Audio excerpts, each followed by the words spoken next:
Hello, it's Electra and this is the second part of my Mr. Clown tutorial showing you how I created his hair. As you can see, I've already applied a bald cap and blended it into my skin. If you want to learn how to apply one of those, the link to that video is down in the description below. The hair that I'm using to create this is a really cheap blue synthetic clown wig that I found off of eBay, and I just cut it up into pieces to apply it to the head to look like a receding hairline. In the video about bald caps, I mentioned that this one is a cheaper version and I had some problems with applying it to my head because it didn't really fit correctly, but I had the silhouette idea of how I wanted this clown's hair to look in my head even before I started to think about the makeup. So I just utilised that little flap of latex to apply a little tuft of hair on top of his head. And by applying a small amount of liquid latex just in front of that tuft of hair and then pressing it into it, it gives the effect that the hair is actually growing out of the head. This small amount of latex will also help when it comes to styling the hair at the end result. The made wig itself I'd cut into quarters, and taking one part of the quarter, making sure the lace is at the back and the stitch band is at the front, I applied that to the side of my head, folding part of the quarter underneath of itself so there was a bump underneath so it would stick out from the side of the head. To apply those pieces of hair to the bald cap, I went in and I used spirit gum as the adhesive. You want to make sure with spirit gum that you give it time to dry down and become tacky before you apply any sort of applications to it, otherwise you'll have a hell of a hard time trying to get it to stick.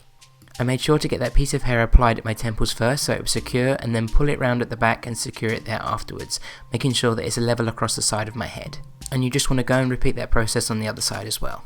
Once you've got those two pieces applied, off camera I finished off my right hand side, and as you can see here it makes a hell of a difference of what I applied. You can see that there's no longer any more raw edges, and it's really effective in hiding the fact that you've got fake parts of hair attached to the sides of your head. For doing this though, it has to be done with extreme caution because I'm about to apply something to my head that probably shouldn't be there. Hot glue. But if you're recreating this, it's not to worry. As long as you follow these steps, it's not actually going on skin or hair, so it is pretty safe as long as you follow these steps correctly. Starting with that raw edge that's at the front, I took a weft of hair from the wig, double the length of this raw edge, and then I folded it over and glued those pieces together. Now that one weft has become double the thickness, and when you separate it apart again, you can see that you can make a parting. You then want to take a little bit more hot glue and run it along this parting, and then after that's all sealed together, you won't have any fraying piece of hair that will fall out. You then want to take your scissors again and cut just below the hot glue you've just applied so you can cut the stitch weft off. You then want to take a little bit more hot glue and run it along the edge of this cut raw edge again. Wait a few seconds though before you put this anywhere near your skin because it will be extremely scalding molten hot, and you want to make sure that you don't put that anywhere near your skin. Allow it a few seconds to cool down before you start attaching it to the area. Now I'm not flipping you off here by the way, it was just my choice finger, and when I say skin I do actually mean bald cap. You want to make sure that you do not actually apply hot glue to your real skin. This is going just on the perimeter between the bald cap and my skin itself, literally just on the edge, but because it's only a thin piece of latex you will still be able to feel the heat through it, so making sure that it's cooled down is extremely important. But as you can see, that really simple idea of cutting a piece of hair and applying it along the raw edge makes it look like the hair is actually growing out of the skin.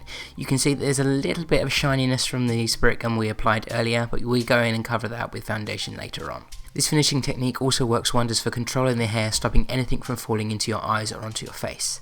To finish off that top raw edge, just follow all the steps we used to apply this front first piece. This part though, make sure you are really careful with making it cool down because there's a very sensitive part underneath of this bald cap, your scalp. Now that all the raw edges are hidden and it looks like the hair is actually growing out of your head, it's just a case of going in and fixing the curls, making sure that the hair looks even on both sides.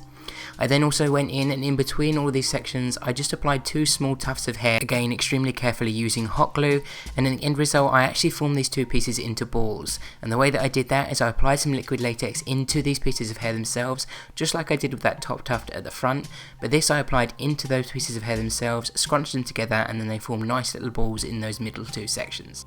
So yeah guys, I really hope you enjoyed this clown hair tutorial. You can use these techniques on for any kind of creature you want. If you're applying a bald cap and you want some weird hair growth patterns, you can create pretty much anything you can think of as long as you follow these same techniques and are extremely careful if you do use the hot glue idea. So yeah guys, as I say, I hope you enjoyed that video. All of my social media links are down in the description below. Please give the video a thumbs up and subscribe if you haven't already, and until next time, bye bye.